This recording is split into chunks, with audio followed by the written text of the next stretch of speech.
अगर खाने की थाली बेचना पड़े तो भी शिक्षा जरूर लो। रोटी हाथ पर रखकर खा सकते हो, मगर शिक्षा के बिना जीवन अधूरा है। आज से तकरीबन 150 साल पहले ये बात भारत का एक संत आम लोगों को गांव गांव जाकर समझा रहा था, जिसके बिना भारत ऐसा कभी नहीं हो पाता। उसी संत का एक और किस्सा सुनिए, आइडिया ऑफ इंडिया का किस्सा। 19वीं सदी का आखिरी वक्त था। एक बार की बात है, एक बाबा एक गांव में समाज सेवा के लिए गए हुए थे। उन्होंने वहां एक धर्मशाला बनवाई थी और गांव वालों को स्वच्छता, शिक्षा और श्रमदान के महत्व को समझा रहे थे। वहां एक प्रतिष्ठित जातिवादी सामंती शख्स भी मौजूद था, जिसे बाबा ने भोजन करने के लिए आमंत्रित किया। लेकिन जब उस शख्स ने देखा कि खाना एक कथित तौर पर अछूत समझी जाने वाली जाति के व्यक्ति के हाथों से बनाया हुआ है, तो उसने खाना खाने से इनकार कर दिया। बाबा ने यह देखा और तुरंत कुछ ऐसा किया जिसकी किसी ने कल्पना भी नहीं की। उन्होंने वहीं जमीन से धूल उठाई और उस शख्स के खाने में डाल दिया और फिर बोल पड़े, लो, अब ये खाना शुद्ध हो गया, अब इसे तुम खा सकते हो। वह शख्स आश्चर्य से पूछा कि यह क्या किया बाबा? बाबा बोले, जब एक इंसान का बनाया हुआ भोजन अपवित्र है तो फिर यह धूल तो हर जगह रहती है, क्या यह शुद्ध है? अगर जाति के कारण भोजन अशुद्ध हो सकता है तो फिर तुम्हारे खेत की फसलें, नदियों का पानी और ये पूरी धरती भी अपवित्र होनी चाहिए, क्योंकि यह सबके लिए समान है और इसे भी अछूत छू रहे होते हैं।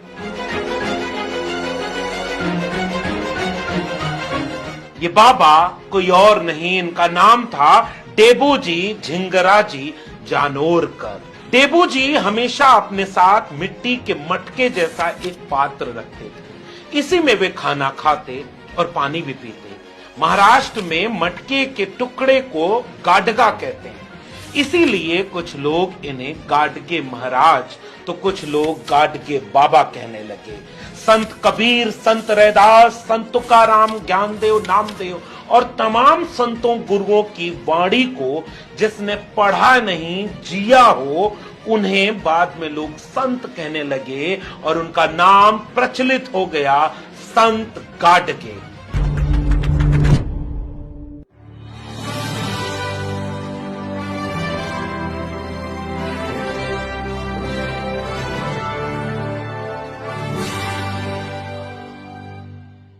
सामाजिक न्याय की पाठशाला में आज हम किस्सा लेकर आए हैं, आइडिया ऑफ इंडिया की बुनियाद का एक ऐसा नींव का पत्थर जिसके बिना यह भारत कितना विद्रूप होता, इसकी कल्पना आखिरी तक वीडियो देख करके आप समझ जाएंगे। तो स्वागत है आप सबका सामाजिक न्याय की पाठशाला के इस खास एपिसोड में। महाराष्ट्र के अमरावती जिले की तहसील अंजन गांव सुरजी के शेगांव नामक एक गांव में एक बेहद गरीब अतिशूद्र यानी पेशे से धोबी परिवार में 23 फरवरी 1876 को एक बच्चे का जन्म होता है। पिता झिंगराजी और माता सखूभाई प्यार से अपने बच्चे को डेबू जी कहकर पुकारने लगते हैं। डेबू जी का शुरुआती जीवन बेहद सामान्य रहा।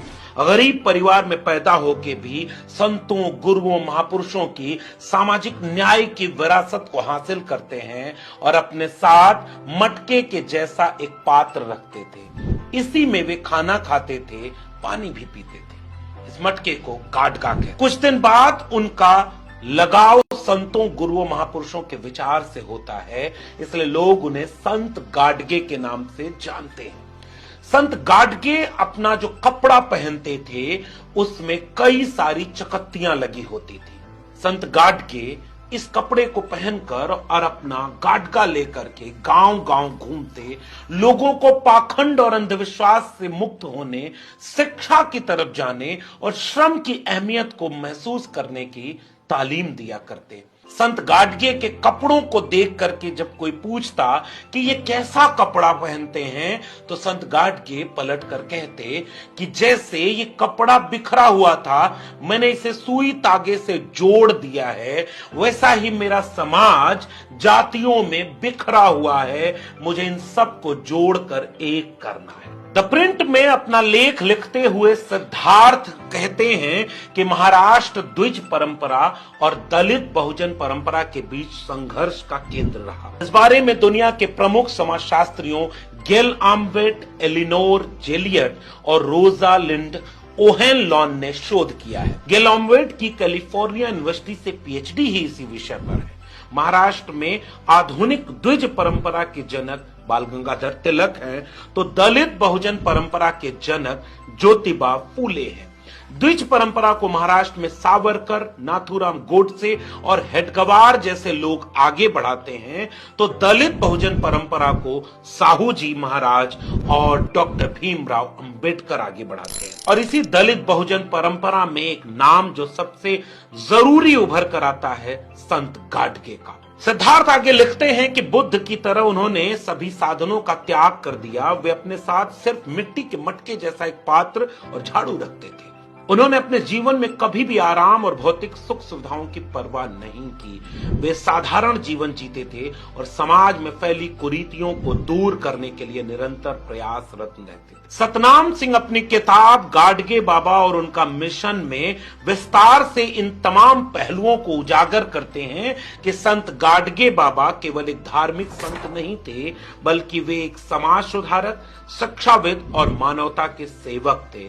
उनकी जिंदगी पूरे भारत को ये सिखाती है कि समाज सेवा, स्वच्छता और शिक्षा के माध्यम से हम अपनी जिंदगी को कितना बेहतर बना सकते हैं। वास्तव में संत गाडगे जातिवाद और अस्पृश्यता को घृणित और अधर्म मानते थे। वे व्यर्थ के कर्मकांडों, मूर्ति पूजा और खोखली परंपराओं से दूर रहते थे। उनका मानना था कि ऐसी धारणाएं ब्राह्मणवादियों ने अपने स्वार्थ के लिए बनाई। प्रबोधनकार केशव सीताराम ठाकरे ने श्री संत गाडगे बाबा नाम से एक पुस्तक लिखी है और उसमें भी उनके उन तमाम किस्सों का जिक्र है जो अंधविश्वास उन्मूलन, पाखंड के विरोध करने और शिक्षा की अहमियत को बताने का है। महाराष्ट्र के अमरावती के आसपास के इलाके में संत गाडगे घूम घूम कर गांव गांव जाते थे। उन तमाम जाति के लोगों को जिन्हें आज भी भाषा विज्ञान नीची जाति या छोटी जाति कहकर के अपमानित करने की भाषा इस्तेमाल करता है, उन तमाम गांव की बस्तियों में जाते, जिनके बदन पर कपड़े न होते, जिनके पेट में खाने को पूरा अन्न न मिल पाता, ऐसे लोगों को जाकर के दो चीजों को लेकर के जागरूक करते।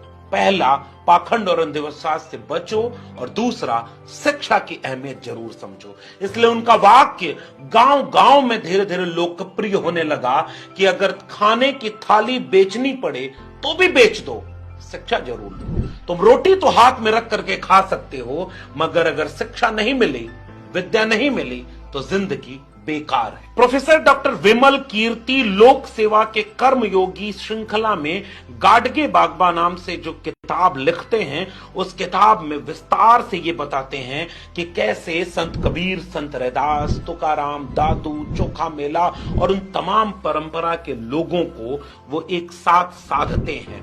संत गाडगे अपने गांव मोहल्ले की साफ सफाई से लेकर धर्मशाला, तालाब, चिकित्सालय, अनाथालय, वृद्धाश्रम, कुष्ठ आश्रम, छात्रावास, विद्यालय आदि का निर्माण कराते हैं।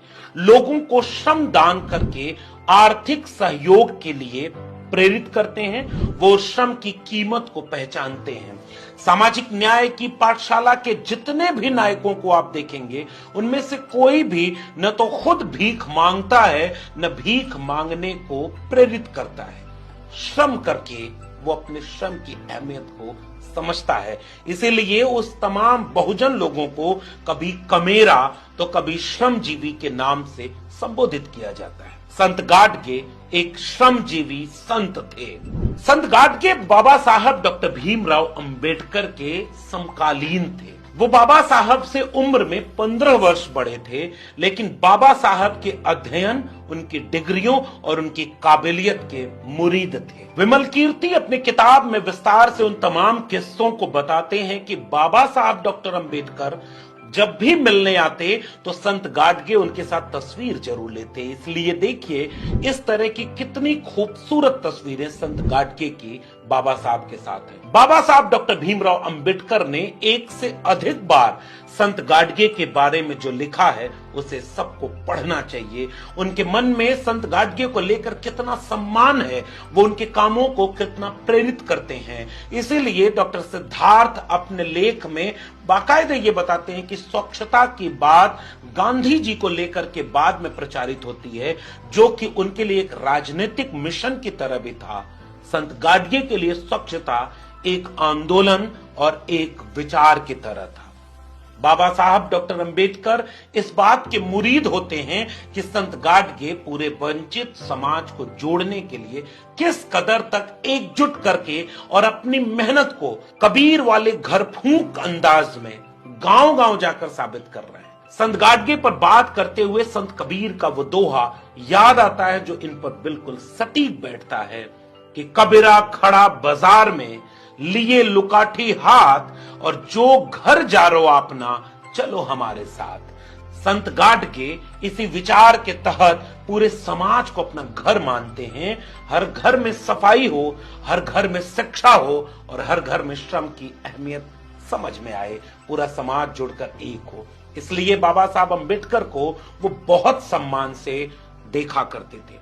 बाबा साहब डॉक्टर भीमराव अंबेडकर का जब 6 दिसंबर 1956 को आकस्मिक निधन हो जाता है तो संत गाडगे भीतर से टूट जाते हैं, क्योंकि वे मानते थे कि भारत के अछूतों, पिछड़ों और तमाम वंचितों, शोषितों को डॉक्टर भीमराव अंबेडकर के रूप में एक ऐसा मसीहा मिल गया जो इनकी मुक्ति की लड़ाई को एक मुकाम तक पहुंचा सकता है।